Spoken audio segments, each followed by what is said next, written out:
Most membership owners struggle to figure out their retention strategy when a member is just about to leave because their membership period is over. That is when they start looking for strategies to convince the member to renew instead of canceling the membership. But by the time someone is hovering over the cancel button, they've thought about canceling for probably some weeks or even some months. This is why it is important to remember that your retention strategy should start before a member even joins your community, not when they're just about to leave. And in this video, I want to show you where retention is won or lost long before day one.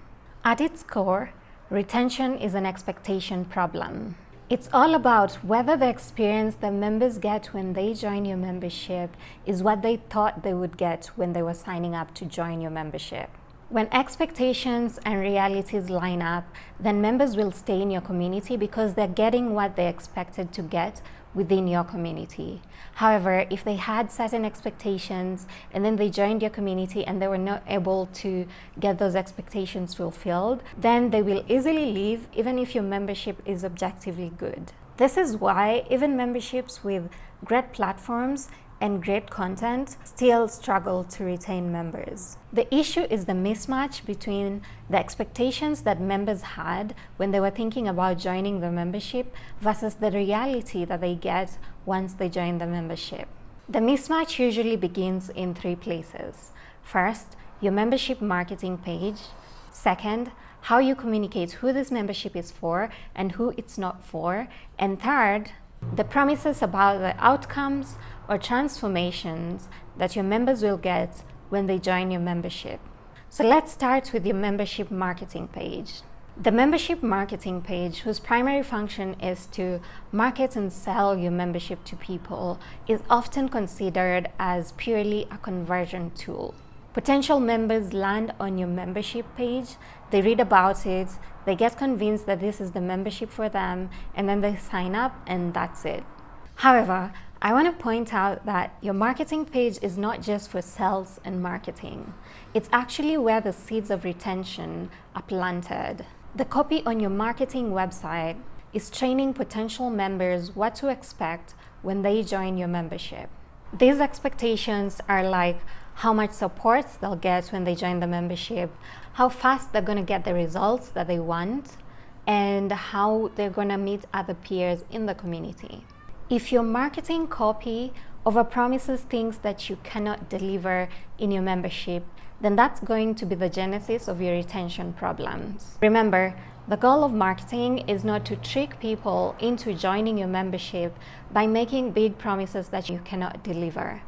The actual goal is to help the right members who would be a good fit self-select for your membership. A quick tip is to under-promise in your marketing copy and over-deliver in your membership. That way, your members will be delighted to be in your membership. Now, let's move to the second aspect of retention, which is a continuation of setting the right expectation. Your membership should be very clear on who it is for and who it is not for. I know, especially when you're starting out and you're hoping to get a lot of members in your community, you might be tempted to accommodate as many members as possible, even if they have different needs. However, this often ends up to be counterproductive because when you have everyone in your community, it's hard to provide valuable, customizable resources and feedback for them to feel supported. This leads to members leaving your community because they end up feeling like this community is not for me. However, if you're specific on who your membership is for and who it's not for, you'll end up attracting the people who you can sufficiently serve and provide enough value for them to feel like they truly belong in your community and that the membership was specifically designed for people like them.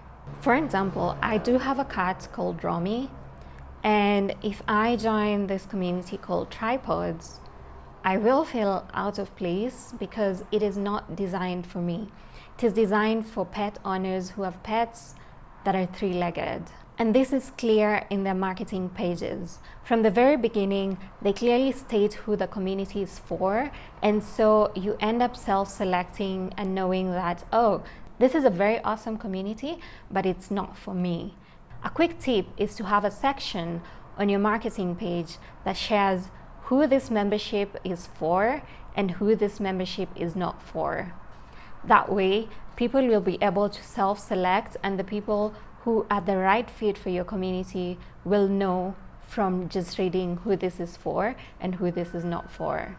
Now, let's go to the final point that focuses on the promises that you make to your members. One big question to ask yourself is your programming designed to fulfill the promises that you've made in your marketing page? You may be tempted to make a lot of promises in your marketing page with the hope that these promises will convince people to join your membership. These promises can be benefits like 24/7 support, high-touch access, connection with peers, daily accountability, among others.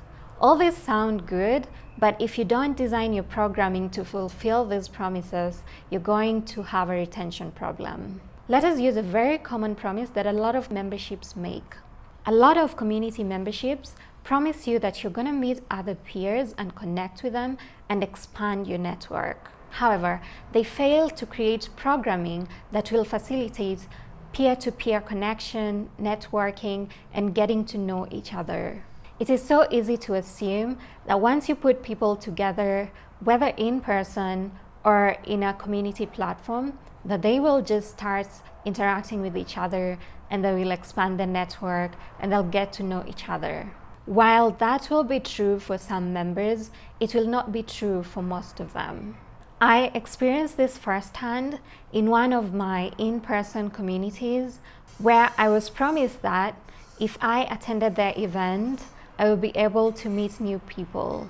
I was excited and I went to the event, but once I got there, everyone was in their mini groups talking to people that they already knew.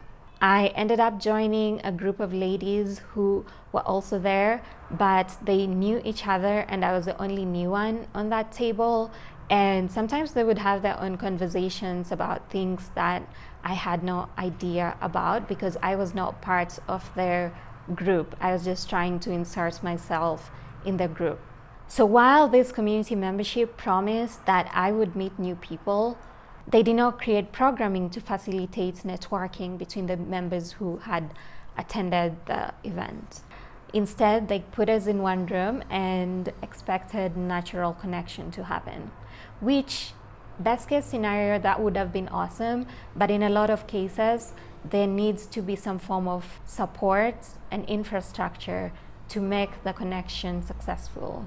That's a classic example of a community membership making a promise without creating the container to fulfill that promise. In that situation, simple things like interactive activities, networking bingo, or icebreakers would have made a huge difference in supporting the promise of if you come to our event, you're going to meet and connect with new people.